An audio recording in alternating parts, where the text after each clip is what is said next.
하나님 말씀 요한복음 20장 15절에서 16절 말씀입니다. 예수께서 가라사대 여자여 어찌하여 울며 누구를 찾느냐 하시니 마리아는 그가 동산직인 줄 알고 가로되 주여 당신이 옮겨갔거든 어디 두었는지 내게 이르소서 그리하면 내가 가져가리이다. 예수께서 마리아야 하시거늘 마리아가 돌이켜 히브리 말로 라보니어 하니 이는 선생님이라.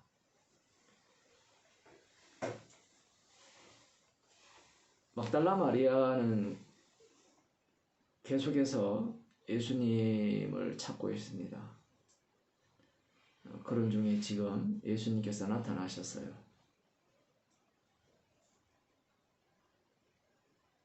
예수님을 보았지만 예수님인지 알지 못했습니다.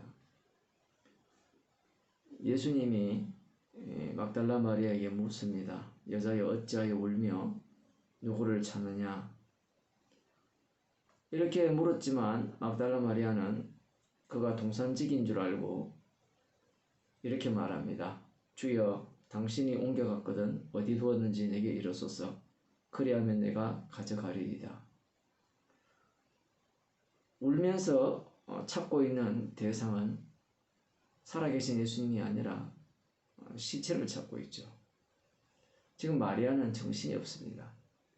왜냐하면 앞서서 예수님에 대해서 호칭을 할 때, 시체에 대해서 호칭을 할 때 주라고 호칭을 하고 지금 여기에 동산지기를 주라고 또 부르고 있죠. 이 막달라 마리아의 관심은 오로지 예수님의 시체를 찾는 것에만 몰두하고 있죠. 왜 예수님의 시체에 대해서 이렇게 집착할까요? 예수님께서 마리아야 하시거늘 마리아가 돌이켜 히브리 말로 라보니어 하니 이는 선생님이라. 예수님께서 마리아의 이름을 부를 때 마리아가 비로소 예수님이 살아계심을 확인한 겁니다. 부활하신 예수님을 만났죠. 그런데 이게 과연 부활한 예수님을 만났는지 그렇지 않는지 그것이 오늘 본문에 있어서 상당히 중요한 부분입니다. 우리들 같으면 부활한 예수님을 만나면 구원을 얻게 되고 부활한 예수님을 만났다면 천국 갈 수 있다 이렇게 생각을 하겠죠.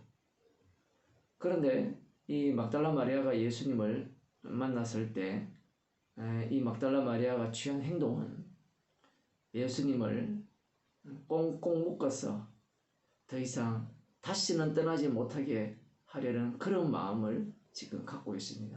오늘 본문에는 나오지 않지만 그 다음 구절에 보게 되면 예수님께서 나를 만지지 말라 이렇게 말씀을 하시는 그 내용이 나오죠. 여기서 만지지 말라는 말은 그냥 단순히 건들지 마라 그런 말씀이 아니라 지금 막달라 마리아가 예수님을 향한 그 집착을 보세요. 시체라도 찾아서 그 시체에서 시체와 함께 영원히 살려고 하는 그런 마음을 갖고 있죠. 지금 살아계신 예수님을 만났으니까 예수님을 이 지상에 붙들어 놓고 영원히 함께 살고 싶은 그런 마음을 지금 표출하고 있는 겁니다.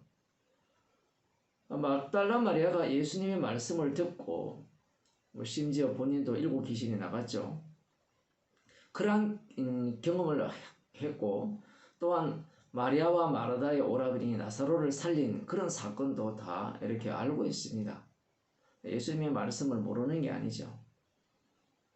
그렇게 알고 있었던 그 내용들이 다 어떤 차원에서 알고 있었느냐라고 보게 되면 육적 차원입니다. 니고데모와 동일한 차원에서 예수님의 말씀을 듣고 이해한 겁니다. 그래서 지금 막달라 마리아는 부활하신 예수님을 만나자 말자 예수님을 이렇게 붙들어 두려고 하는 겁니다. 이것은 마치 누가복음 9장 29절 이해합니까? 거기에 보면 예수님과 베드로와 요한이 이렇게 산에 올라갔을 때 예수님이 영광스럽게 변화하신 그러한 모습을, 그리고 모세와 엘리야가 영광 중에 나타나서 예수님의 별세에 관해서 말씀하시는 것을 목격했을 때 베드로가 취한 행동과 다르지 않습니다. 베드로가 그 모습을 본 이후에 이렇게 말을 하죠. 주여, 여기가 좋사오니.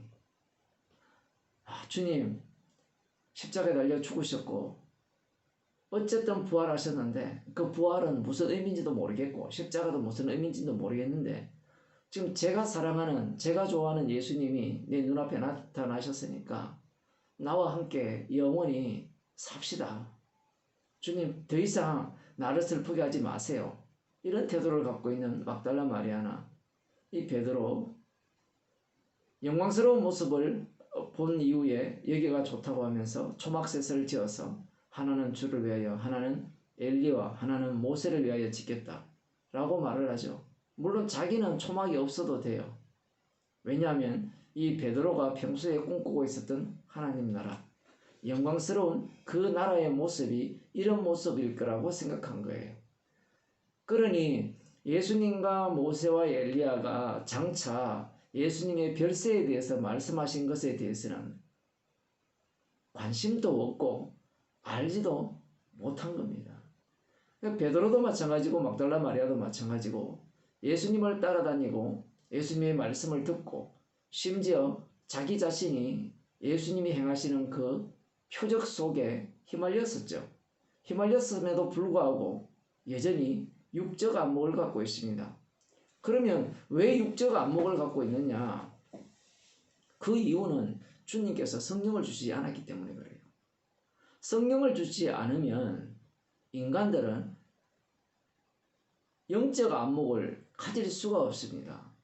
그러면 성령을 어떻게 받느냐라고 물으신다면 베드로가 원해서 받는 것도 아니고 막달라 마리아가 요청한다고 해서 받는 것도 아니에요. 지금 이들은 자신들 나름대로 최선을 다하고 있을 뿐입니다. 사실은 이런 모습이 어떤 모습인가 하면 이 사도 바울이 예수님을 만나기 전에 예수 믿는 자를 핍박하고 이렇게 죽이는 그러한 일을 행한 것과 전혀 다르지 않다라는 겁니다. 무슨 이야기인가 하면 이 사도 바울이 사도가 되기 전에 그가 행한 그 열심은 자기 의를 세우고 자기 영광을 위한 것이고 결국은 자기 자신이 천국 가기 위한 그 열심이었죠. 그렇게 보게 되면 율법도 마찬가지고 하나님도 마찬가지고 성전도 마찬가지고 그 무엇이 되었던 그 모든 것들이 자기 자신을 위한 것이었다는 사실입니다. 예수님과 함께 동행하면서 예수님의 필요를 도와주면서 섬기기도 했고 예수님의 말씀을 듣고 표적도 함께 체험하고 했지만 그 모든 것들이 누구를 위한 것이었냐라고 할 때는 자기 자신을 위한 거예요. 막달라 마리아를 위한 겁니다. 예수님이라는 분이 나를 위하여 계셔야 되지, 예수님이 나를 그렇게 사랑해 주셨고 나도 예수님을 그렇게 사랑한다면 사랑하는 예수님이 나와 함께 있어야 된다는 거죠. 막달라 마리아는 언약을 몰랐던 겁니다. 모를 수밖에 없죠. 악마가 지배하는 세상에 살고 있기 때문에 세상은 어둠이라 했습니다. 어둠이기 때문에 빛이 와도 깨닫지 못하죠. 그러면 어떻게 어둠 속에 있는 막달라 마리아가 예수 그리스도를 알 수 있느냐라고 하면 그 방식은 바로 찾아오심입니다. 사도행전 9장에 보면 사도 바울이 사도가 되기 전에 다메섹으로 예수 믿는 자를 이렇게 잡으러 핍박하러 이제 가는 중에 예수님이 그에게 찾아오셨죠. 찾아오셔서 하시는 말씀이 사울아 사울아 어찌하여 나를 핍박하느냐, 이렇게 찾아오시는 겁니다. 상당히 다르죠. 부활한 예수님을 만났을 때 이 막달라 마리아는 자기 자신을 모르는 겁니다. 그러나 성령으로 찾아온 주님을 만나게 되면 자기 자신이 어떤 자임이 발각됩니다. 바로 자기 자신이 예수님을 핍박하는 자였고 예수님을 십자가에 못 박는 자였다는 겁니다. 그 모습을 지금 시체를 찾아 울며 불며 헤매며 다니는 그 모습 속에 드러나면서 부활하신 예수님을 만났을 때 예수님을 이 땅에 붙들어 놓고 영원히 함께 살고 싶은 그 욕망이 바로 십자가 사건을 유발한 그 원인이었다는 사실을 막달라 마리아가 깨닫게 된다는 사실입니다. 주님이 찾아오시지 않는 이상은 자기 자신이 예수님을 핍박하는 자임을 알 수가 없습니다. 오늘날 많은 사람들이 예수님을 찾아가죠. 그리고 울며 불며 예수님이 나와 함께 나를 떠나지 마시고 영원히 함께 계시기를 소망합니다. 그런 자들은 자기 자신이 핍박자라고 생각하지 않습니다. 그러나 지금도 십자가 사건은 반복되면서 성령으로 찾아온 주님은 우리 자신을 예수 그리스도를 십자가에 못 박은 죄인으로 드러나게 하는 겁니다. 기도하겠습니다.